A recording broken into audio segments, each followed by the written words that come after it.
ሰላም ጤና ይስጥልን የተከበራችሁና የተወደዳችሁ የኢትዮ ጂኦፖለቲካል ኒውስ አድማጭ ተመልካቾቻችን እንደምን አላችሁ?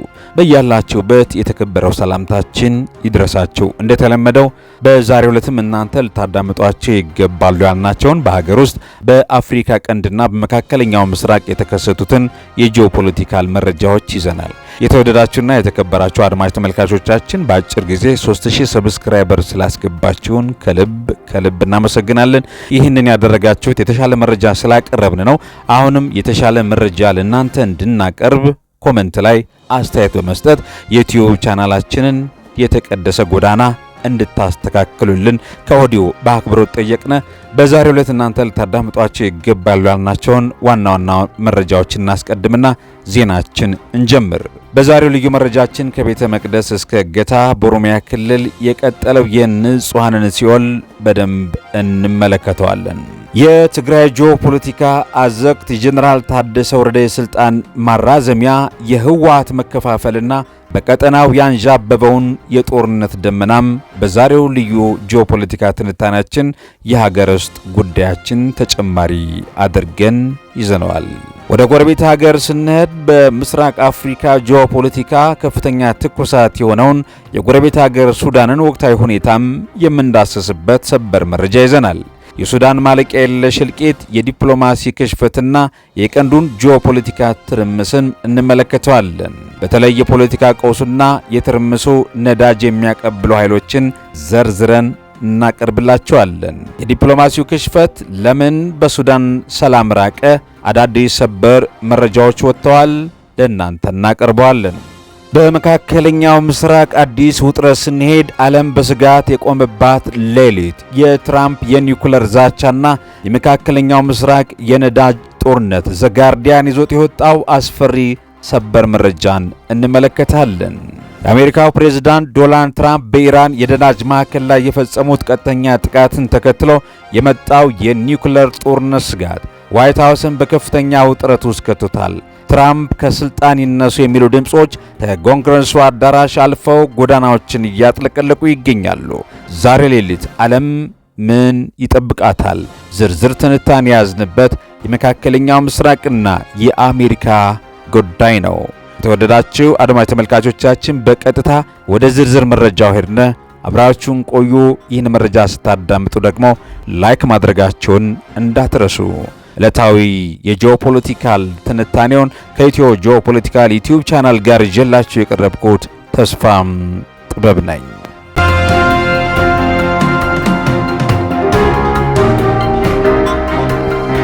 ከቤተ መቅደስ እስከ እገታ በኦሮሚያ ክልል የቀጠለው የንጹሃን ሲኦል ዛሬ ወደ እናንተ ይዘን የቀረብነው ልብ ሰባሪና አስደንጋጭ ወሬ ነው። በኢትዮጵያ ኦርቶዶክስ ተዋሕዶ ቤተክርስቲያን ምዕመናን ዘንድ በታላቅ ድምቀት የሚከበረው የሆሳዕና በዓልን ለማክበር በቤተ መቅደስ የተሰበሰቡ እናቶች፣ ካህናትና ሕፃናት በሽብር ጥቃት ሰለባ ሆነዋል።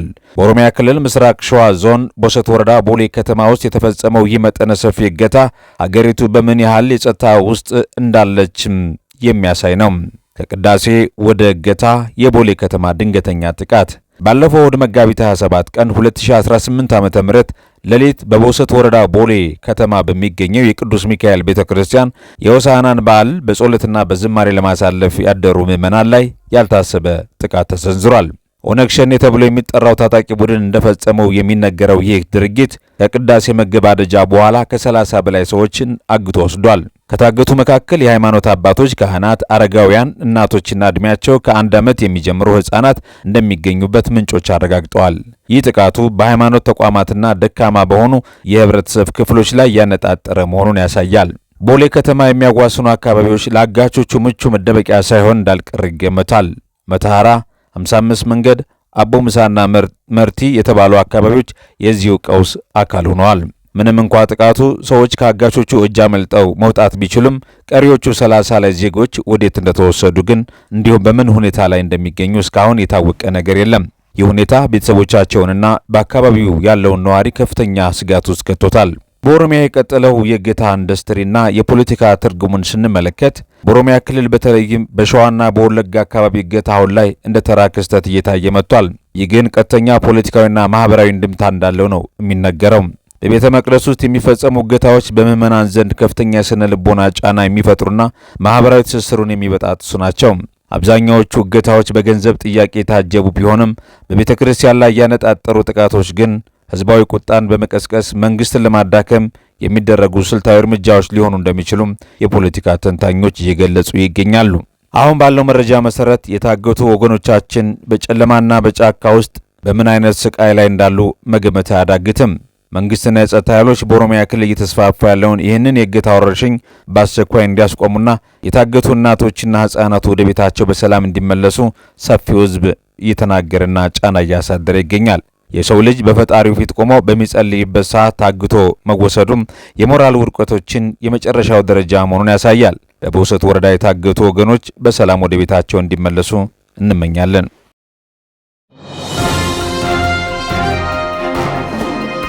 የትግራይ ጂኦፖለቲካ አዘቅት፣ የጀኔራል ታደሰ ወረደ የስልጣን ማራዘሚያ፣ የህወሓት መከፋፈልና በቀጠናው ያንዣበበው የጦርነት ደመና በትግራይ ክልል የፖለቲካ ምህዳር ላይ ያልተጠበቁና በቀጠናው ጂኦፖለቲካ ሚዛን ሊያናጉ የሚችሉ ክስተቶች እየተስተዋሉ ይገኛሉ። የትግራይ ተቃዋሚ ፓርቲዎችና በአፋር በኩል ሰፍሮ የሚገኘው የነጌታቸው ረዳ ታጣቂ ቡድን የክልሉን ስልጣን ለመቀራመት ሲያልሙት የነበረው ተስፋ በጠቅላይ ሚኒስትር አብይ አህመድ ውሳኔ ገደል ገብቷል። የጊዜያዊ አስተዳደሩ ፕሬዝዳንት ሌተናንት ጀኔራል ታደሰ ወረደ የስልጣን ዘመር ለተጨማሪ 6 ወራት መራዘሙን ተከትሎ በትግራይ ሊቃን፣ በህወሓት ተቃዋሚዎችና በቀጠናው ኃይሎች ዘንድ ከፍተኛ ፖለቲካዊ አቧራን አስነስቷል። ይህ ትንታኔ የጀኔራል ታደሰን የስልጣን ማራዘሚያ፣ የህወሓትን የውስጥ ሽኩቻ፣ የድንበር ላይ ትንኮሳዎችና ይህ ሁኔታ በአፍሪካ ቀንድ ላይ ሊያመጣ የሚችለውን ፖለቲካዊ፣ ወታደራዊ ውጥረትን በሰፊው እንዳስሳለን። የጀኔራል ታደሰ ወረደ የስልጣን ማራዘሚያና የፖለቲካው ርዕደ መሬትም ከአንድ ዓመት በፊት መጋቢት 30 ቀን 2017 ዓ.ም አቶ ጌታቸው ረዳን በመተካት የትግራይ ክልል ጊዜያዊ አስተዳደር ሆነው በተሾሙት ሌተናንት ጀኔራል ታደሰ ወረደ ዓመታዊ ሪፖርታቸውን ለጠቅላይ ሚኒስትር አብይ አህመድ አቅርበው ውይይት መደረጉን የጠቅላይ ሚኒስትር ጽህፈት ቤት አስታውቆ ነበር። ይህንን ተከትለው ለጉዳዩ ቅርበት ያላቸው ምንጮች እንዳረጋገጡት የጀኔራሉ የስልጣን ቀነ ገደብ ለሚቀጥሉት 6 ወራት እንዲራዘም ተወስኗል ነው የተባለው። ይሁንና ይህ ውሳኔ ትልቅ ፖለቲካዊ ጥያቄዎችን አስነስቷል። በዋናነት ጀኔራሉ ኃላፊነቱን ሲረከቡ አካታች የትግራይ ክልል ጊዜያዊ አስተዳደር የተልዕኮ አፈጻጸም ስምምነት ሰነድ ላይ የፈረሟቸው 8 ቁልፍ ተግባራት ነበሩ። ከእነዚህ ውስጥም የተፈናቃዮችን ወደ ቀድሞ ቀያቸው ሙሉ በሙሉ መመለስ፣ በፕሪቶሪያው ስምምነት መሰረት የቀድሞ ተዋጊዎች ትጥቅ የማስፈታትና መልሶ የማቋቋም ወይም ዲዲአር ስራውን በፍጥነት ማከናወን ይገኙበታል። ይሁን እንጂ እነ ጀኔራል ታደሰ ወረደ የሥራ አፈጻጸም እጅግ ደካማ እንደሆነ በበርካቶች እየተተቸ ባለበትና ስምምነቶች መሬት ላይ ባልወረዱበት ሁኔታ የስልጣን ዘመናቸው መራዘሙ የፌዴራል መንግስቱ በክልሉ ያለውን የፖለቲካ ትኩሳት በጊዜያዊነት ለማብረድ የወሰነው እርምጃ እንደሆነ የፖለቲካ ተንታኞች እየገለጹ ይገኛሉ። ይህ ውሳኔ ክልሉን ወደ ለየለት ቀውስ ከቶት የነበረውን የህወሓት ቡድን በስልጣን ላይ እንዲቀጥል ማድረጉ የተቃዋሚዎችን ቁጣ ከመቀስቀሱም በላይ የጂኦፖለቲካውን አሰላለፍ ይበልጥ ውስብስብ አድርጎታል። ሌላውና ቁልፉ ችግር የህወሓት መከፋፈልና በርካታ ወታደሮች ከየአርሚያቸው መክዳታቸው ነው። በአሁኑ ወቅት ህወሓት በአንድ ማዕከል የሚመራ የፖለቲካ ኃይል መሆኑ አብቅቶለታል። በጀኔራል ጻድቃንና በጌታቸው ረዳ የሚመራውና በአፋር ክልል የሰፈረው የትግራይ ነጻ አውጪ ታጣቂ ቡድን ለውጊያ ዝግጁ መሆኑ በትግራይ ውስጥ የእርስ በርስ ጦርነት ስጋትን አባብሶታል። በሌላ በኩል ደግሞ የትግራይ ወታደሮች የአርሚ አባላት በከፍተኛ ሁኔታ መክዳታቸውም እየተስተዋለ ይገኛል። የዚህ የሰራዊቱ መፍረስና መክዳት ዋና ዋና ምክንያቶች ተብለው የተቀመጡት ደግሞ በወታደሩ ውስጥ ያለው ተስፋ መቁረጥ፣ የፖለቲካ አመራሩ ላይ ያለው እምነት ማጣት፣ በህወሓት ከፍተኛ አመራሮች መካከል ያለው የፖለቲካ ሽኩቻ፣ የመልሶ ማቋቋም ዲዲአር ሂደቱ መጓተቱ የፈጠረው ኢኮኖሚያዊና ማህበራዊ ጫና ናቸው። ይህ ሁኔታ ከቁጥጥር ውጭ የሆኑ የታጠቁ ቡድኖችን በቀጠናው እንዲበራከቱና በጸጥታ ስጋት እንዲሆኑ ሰፊ ዕድልም ፈጥሯል የተባለው። በሌላ በኩል የድንበር ውጥረቱን በተለይ በራያ በጠለምት በወልቃይትና የቀጠናው ጂኦፖለቲካ አንጻር ስንመለከተም ህወሓት በስልጣን ላይ መቀጠል በተለይም አጎራባች ክልሎችንና የኤርትራን አካባቢ በእጅጉ ያሳሰበ ጉዳይ ነው። አሁን ባለው ተጨባጭ መረጃ መሰረት ህወሓት ታጣቂዎቹ በራያ በጠለምትና በወልቃይት አዋሳኝ አካባቢዎች መጠጋታቸው ከፍተኛ ወታደራዊ ትንኮሳ እንዳለ የሚያሳይ ነው። በሱዳን በኩል የመሸገው አርሚ 70 በሚል የሚታወቀው ኃይል በወልቃይት ላይ ትንኮሳ ማድረጉ የህወሓት ጠባጫሪነትን በግልጽ የሚያሳይ ነው። የድርጊት ሱዳን፣ ኢትዮጵያና ኤርትራን የሚሳተፉበት አዲስ የቀጠናው ግጭት በር ሊከፍት ይችላልም ተብሏል። በአጠቃላይ የጄኔራል ታደሰ ወረደ የስልጣን መራዘም በትግራይ ያለውን የፖለቲካ መከፋፈል ከማስፋቱም በላይ ጌታቸው ረዳን ጨምረው ሌሎች ተቃዋሚ ኃይሎች አማራጭ የኃይል እርምጃዎችን እንዲያስቡ ሊገፋፋቸው ይችላል። ከዚህ በተጨማሪ ወታደሩ በብዛት እየከዳ ባለበትና የትጥቅ ማስፈታት ዲዲአር ስራው በተስተጓጎለበት በአሁኑ ሰዓት ህወሓት የውስጥ ቀውሱን ወደ ውጭ ለመቀልበስ ሲል በወልቃይት በጠለምትና ራያ የሚያደርገው ወታደራዊ ትንኮሳ መላውን የአፍሪካ ቀንድ ወደ አዲስ የጦርነት አዘቅት ሊያስገባው የሚችል አደገኛ አካሄድ መሆኑን የፖለቲካው የልብ ትርታ እያሳየ ይገኛል። ኢትዮጵያ ፌዴራል መንግስትም ሆነ ዓለም አቀፍ ማህበረሰብ ይህን በሱዳን ድንበርና በሰሜን ኢትዮጵያ እያንዣበበ ያለውን ፖለቲካዊና ወታደራዊ ውጥረት በንቃት ሊከታተሉት የሚገባ አንገብጋቢ ጉዳይ ነው ሲሉ በርካታ ፖለቲካ ተንታኞች ስለ ቀጠናው ይናገራሉ።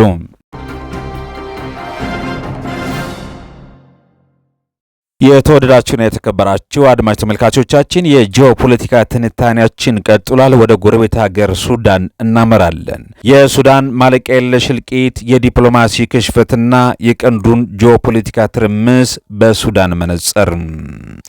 ወደ 4 ዓመት ሊጠጋ የተቃረበው የሱዳን ጦርነት አሁንም የሰላም ጭላንጭል አልታየበትም። የተባበሩት መንግስታት ድርጅት ልዩ መልእክተኛ ፔኮ ሃቤስቶም ከሱዳን ጦር አዛዥ ጀነራል አብዱል ፈታህ አልቡርሃንና ከፈጥኖ ደራሽ መሪ መሐመድ ሐምዳን ዳግሎ ሄሜቲ ጋራ በካርቱምና በናይሮቢ ያደረጉት የዲፕሎማሲ ሩጫ ውጥረቱን ለማርገብ ያለመ ቢሆንም ችግሩ ስር መሰረቱ ግን ከውይይት ጠረጴዛ እጅግ የራቀ ነው። በዛሬው የትንታኔ ዝግጅታችን የሱዳንን የፖለቲካ ቀውስ፣ የዲፕሎማሲ ክሽፈት እንዲሁም የጦርነት በአፍሪካ ቀንድ ጂኦፖለቲካ ላይ እያሳደረ ያለውን ከባድ ተጽዕኖ በጥልቀት እንፈትሻለን። የፖለቲካ ቀውስና ለትርምሱ ነዳጅ የሚያቀብሉ ኃይሎችን እናስቀድም። የሱዳን ጦርነት ከሁለት ጀነራሎች የስልጣን ሽኩቻ ባለፈም በርካታ የውጭ ኃይሎች የጂኦፖለቲካና ኢኮኖሚያዊ ፍላጎታቸውን የሚያስፈጽሙበት የውክልና ጦርነት ወይም ፕሮክሲ ዋር ሜዳ ሆኗል። በሱዳን ጦር ኤስኤፍ እና በፈጥኖ ደራሽ ኃይሉ አርኤስኤፍ መካከል ያለው ጦርነት መነሻው የፖለቲካና የኢኮኖሚ የበላይነትን የመቆጣጠር አባዜ ነው። ሁለቱ ኃይሎች ሱዳንን ወደ ዲሞክራሲያዊ ሽግግር ከመምራት ይልቅ የሀገሪቱን ሀብት በተለይም ወርቅና የግብርና መሬትን በብቸኝነት ለመቆጣጠር እየተዋጉ ይገኛሉ። ቀውሱ በቀጠናውና ከቀጠናው ውጭ ባሉ ኃይሎች እየተባባሰ ነው። በተለይ በፈጥኖ ደራሽ ኃይሉ የተራቀቁ የጦር መሳሪያዎችን እና የድሮን ቴክኖሎጂዎችን ከውጭ ደጋፊዎቻቸው እንደሚያገኙ ሪፖርቶች ሲጠቁሙ፣ በሌላ በኩል የሱዳን ጦር ከግብጽ ከኢራን እና ከሌሎች አጋሮቹ እንዲሁም ወታደራዊና ዲፕሎማሲያዊ ሽፋን ያገኛል። ይህ የኃይሎች አሰላለፍ ሱዳንን የዓለም አቀፍ ሀያላን የቼዝ መጫወቻ ሰሌዳም አድርጎታል። የዲፕሎማሲውን ክሽፈት ስንመለከት ለምን ሰላም ራቀ? የተባበሩት መንግስታት ድርጅት ልዩ መልእክተኛ ፔካ ሃቤስቶም እያደረጉት ያለው ጥረት የሚበረታታ ቢሆንም እስካሁን የታዩ የዲፕሎማሲያዊ ጥረቶች በሙሉ ከሽፈዋል። ለዚህም ዋና ዋና ምክንያቶችን እነሆ ብለናል። የባለድርሻ አካላት መብዛትና መከፋፈል አንዱ ምክንያት ነው። የሺዳው ድርድር፣ የኢጋድ አሸማጋይና አፍሪካ ህብረት ጥረቶች የተቀናጀ አቅጣጫ የሌላቸው ነበሩ። አንዱ የጀመረው ሌላኛው የሚያፈርስበት የዲፕሎማሲ መድረክ መፈጠሩ ለተፋላሚዎቹ ጊዜ መግዣ ሆኗቸዋል። በሁለተኛ ደረጃ የጦርነት ኢኮኖሚ። የጦርነቱ ቁንጮዎቹ ሰላም የሚመጣ ይልቅ ጦርነቱ ቢቀጥል በኢኮኖሚው ተጠቃሚ የሚሆኑበት ስርዓት ፈጥረዋል። ይህ የጥቅም ትስስር የዜሮ ድምር ፖለቲካ አቋም እንዲይዙና ለድርድር እጃቸውን እንዳይሰጡ አድርጓቸዋል። የተባበሩት መንግስታት ድርጅት ጥርስ አልባ አንበሳነት የተባበሩት መንግስታት ድርጅት መግለጫዎች ከማሳሰብና ማውገዝ ባለፈም ተጨባጭ ማዕቀብ ወይም የጦር መሳሪያ ማዕቀብ ተግባራዊ ለማድረግ አለመቻሉ ዲፕሎማሲውን አኮላሽቶታል። የቀንዱ ጂኦፖለቲካ ተጽዕኖ ስንመለከት የሱዳን መፈራረስ የውስጥ ጉዳዮች ብቻ አይደለም፣ የአፍሪካ ቀንድና የቀይ ባህር ቀጠናን ቅርጽ የሚቀይርም ክስተት ነው። የሱዳን ማስነጠስ ጎረቤቶቿን የሳምባ ምች ያስይዛል እንደሚባለው የጦርነቱ ተጽዕኖ ድንበር ዘሏል። በሚሊዮን የሚቆጠሩ ሱዳናውያን ወደ ኢትዮጵያ፣ ቻድ፣ ግብፅና ደቡብ ሱዳን ተሰደዋል። ይህ ያልተጠበቀ የስደተኞች ጎርፍ በጎረቤት ሀገራት ላይ የኢኮኖሚ ጫና ከመፍጠሩም በላይ የድንበር አካባቢ የጸጥታ ስጋቶችን፣ የህገወጥ የጦር መሳሪያ ዝውውርና የታጠቁ ቡድኖችን እንቅስቃሴ አባብሶታል። ሱዳን በቀይ ባህር ላይ ያላትን ስትራቴጂካዊ የባህር ጠረፍ ኃይሏን ያጓጓል። ሀገራቱ በማዕከላዊ መንግስት አልባ በመሆኗ ቀይ ባህር ለባህር ላይ ወንበዴዎችና ለተለያዩ ታጣቂ ቡድኖች ክፍተትን ፈጥሯል። ይህ ደግሞ በዓለም አቀፍ ንግድና በኢትዮጵያ በግብፅ ጂኦፖለቲካ ፍላጎቶች ላይ ቀጥተኛ ተጽዕኖም አለው። የሱዳንን ቀጣይ እጣ ፈንታ ስንመለከት የሱዳን የወደፊት እጣ ፈንታ በሁለት መንታ መንገዶች ላይ የቆመ ነው። እንደ ሊቢያ ወይም ሶማሊያ መከፋፈል። ጦርነቱ አሸናፊም ተሸናፊም ሳይለይበት ከቀጠለ ሱዳን በጦር አበጋዞች በሚተዳደሩ ትንንሽ ግዛቶች ልትከፋፈል ትችላለች። ዳርፉር በፈጥኖ ደራሽ ኃይሉ፣ ሰሜኑና ምስራቁ ወታደራዊ ኃይሉ ቁጥጥር ስር ሆነው ሀገሪቱ የትርምስ ቀጠና ሆኖ ልትቀጥል ትችላለች ተብሏል። ሌላው አስገዳጅ የሽግግር መንግስትን ስንመለከት ዓለም አቀፍ ማህበረሰብ በተለይም አሜሪካ፣ አረብ ሊግና አፍሪካ ህብረት የውክልና ጦርነት የሚያካሂዱትን ሀገራት እጅ ጠምዝዘው ሁለቱ ጄኔራሎች ከስልጣን የሚያገል የሲቪል ሽግግር መንግስት እንዲመሰረት ካላደረገ በቀር የሱዳን ህዝብ መከራው አያበቃም የሚሉ ፖለቲካ ተንታኞችም በርካታ ናቸው።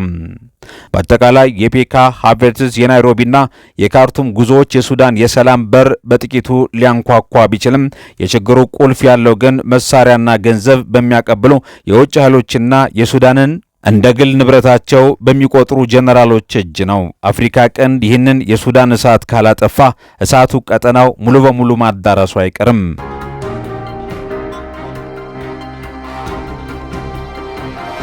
ዓለም በስጋት የቆመባት ሌሊት፣ የትራምፕ የኒውክሌር ዛቻ፣ የመካከለኛው ምስራቅ የነዳጅ ጦርነት። ዛሬ ዓለማችን እስትንፋሷን አቅባ ወደማታውቀው አደገኛ የታሪክ ምዕራፍ እየገባች ትገኛለች። የአሜሪካው ፕሬዝዳንት ዶናልድ ትራምፕ በኢራን የነዳጅ ማዕከል ላይ የፈጸሙት ቀጥተኛ ጥቃትና ተከትሎ የመጣው የኒውክሌር ጦርነት ስጋት ዋይት ሃውስን በከፍተኛ ውጥረት ውስጥ ከቷታል። ትራምፕ ከስልጣን ይነሱ የሚሉ ድምጾችም በኮንግረስ አዳራሹ አልፈው ጎዳናዎችን እያጥለቀለቁ ይገኛሉ። ዛሬ ሌሊት ዓለም ምን ይጠብቃታል? ዝርዝር ትንታኔውን ይዘን ቀርበናል። አብራችሁን ቆዩም። የካርግ ደሴት ጥቃት፣ የኢራን የኢኮኖሚ የጀርባ አጥንት መመታት። የአሜሪካ ጦር በዛሬው ዕለት በኢራን ወሳኝ የነዳጅ ማሳለጫ በሆነችው ካርግ ደሴት ላይ ጥቃት መፈጸሙ ተረጋግጧል። ይቺ ደሴት 90% የኢራን ነዳጅ ለውጭ ገበያ የሚቀርብባት የሀገሪቱ የኢነርጂ ሕይወት መስመር ናት። ትራምፕ ይህንን እርምጃ የወሰዱት የኢራንን ኢኮኖሚ ሙሉ በሙሉ ሽባ ለማድረግ ቢሆንም ድርጊቱ ግን ቀጠናውን ወደ ለየለት ጦርነት መርቶታል። ቴህራን ከዚህ በኋላ ያለምንም ገደብ ጥቃት እሰነዝራለሁ ስትል ዝታለች። ይህ ማለት በሆርሙዝ የውሃ መስመር ላይ የሚደረግ የነዳጅ ዝውውርን ማገትና በአሜሪካ የአረብ አጋሮቿ ላይ የሚሰነዘረው የሚሳኤል ዝናብ ሊሆን ይችላል። ሌላው እጅግ አሳሳቢ መረጃ ሆኖ ብቅ ያለው የኒውክሌር ስጋትና የትራምፕ ብቸኛ ስልጣን ነው። ዘጋርዲያን እንደዘገበው ፕሬዚዳንት ትራምፕ በኢራን ላይ የኒውክሌር ጦር መሳሪያ ሊጠቀሙ ይችላሉ የሚለውን ስጋት ከምንጊዜም በላይ አይሏል። በአሜሪካ የኒውክሌር ትዕዛዝ ሰንሰለት ውስጥ ፕሬዚዳንቱ ቦምብ እንዲተኩሱ ትዕዛዝ ካስተላለፉ ማንም ሰው መከላከያ ሚኒስትርም ሆነ ጄኔራሎች በሕግ ጣልቃ ገብተው የማስቆም ስልጣን የላቸውም። ይህ ብቸኛው የውሳኔ ሰጭነት ስልጣን በአሁኑ ለዓለም ትልቁ ስጋት ሆኖ ብቅ ብሏል። ሌላው በአሜሪካ የውስጥ ፖለቲካ ችግር ሆኖ ብቅ ያለው ትራምፕ ከስልጣን ይነሱ የ25ኛው ማሻሻያ ጥሪ። የፕሬዝዳንት የጥቃት ዛቻ በዋሽንግተን ዲሲ ከፍተኛ የፖለቲካ ማዕበልን አስነስቷል። ያሳሚን አንሳሪና ሄልሃን ኦማር የመሳሰሉ የኮንግረስ አባላት ድርጊቱን የጦር ወንጀል ሙከራ ሲሉም ፈርጀዋል። ፕሬዝዳንቱ ለሀገር ደህንነት ስጋት መሆናቸውን በካቢኔ አባላትና በምክትል ፕሬዝዳንት ከታመነ በስልጣን እንዲወገዱ የሚያዘውን የ25ኛው ማሻሻያ ተግባራዊ እንዲሆን ግፊት እየተደረገ ነው። ሪፐብሊካኖችም ቢሆኑ የትራምፕን ንግግር ለአሜሪካ ጥቁር ጠባሳ መሆኑን በግልጽ እየተናገሩ ይገኛሉ። ይህ በእንዲህ እንዳለ የመካከለኛው ምስራቅ የጂኦፖለቲካ ውዝግብ ስንመለከት ይህ ጦርነት በሁለቱ ሀገራት መካከል ብቻ የሚቀር አይደለም። ኢራን የሆርሙዝን መስመር ከዘጋች ዓለም ለዓመታት የነዳጅ አቅርቦት ልታጣም ትችላለች። ይህ ደግሞ የዓለምን ኢኮኖሚ ወደ ከፋ ውድቀትም ይከተዋል። እስራኤልና ሳውዲ አረቢያ በአንድ በኩል ሩሲያና ቻይና በሌላ በኩል የሚሳተፉበት ሰፊ የቀጠናው ጦርነት የመቀስቀስ እድልም አለ የሚሉም በርካቶች ናቸው። በአጠቃላይ ዛሬ ሌሊት በመካከለኛው ምስራቅ ሰማይ ላይ የሚታዩ የሚሳኤል ብልጭታዎች የሶስተኛው ዓለም ጦርነት የመጀመሪያ ይሆን ወይስ ዲፕሎማሲው በመጨረሻ ሰዓት ይታደጋቸዋል? ዓለም አትኩሮ የምትመለከተው ወደ ዋሽንግተንና ቴሄራን ነው። የዛሬው የዓለም አቀፍ ጂኦፖለቲካል ትንታኔያችን ይህን ይመስል ነበር። የተወደዳችሁና የተከበራችሁ አድማጭ ተመልካቾቻችን አብራችሁን ስለቆያችሁ ከልብ እናመሰግናለን። በአጭር ጊዜ በአጭር ሰዓት ዩቲዩብ ቻናላችንን 3000 ሰብስክራይበር እንዲሞላ ስላደረጋችሁ ከልብ እናመሰግናለን። ይህን ያደረጋችሁልን መልካምና ለእናንተ ወሳኝ የሆነው መረጃ እያደረስ ስለሆነ ነው። ስለዚህ ኢትዮ ጂኦፖለቲካል ኒውስን ሰብስክራይበር በማድረግ ተወዳጁን። አሁንም ይህ የዩቲዩብ ቻናል እንዲያድግ ሁላችሁም የበኩላችሁን አስተዋጽኦ ታደርጉ ዘንድ በትህትና ጠየቅናችሁ። በሌላ ሰዓት በሌላ ጂኦፖለቲካል ትንታኔ ድጋሜ እስከምንገናኝ ድረስ ሁላችሁም በያላችሁበት ሰላማችሁ እንዲበዛ ተመኘን። ሰናይ ጊዜ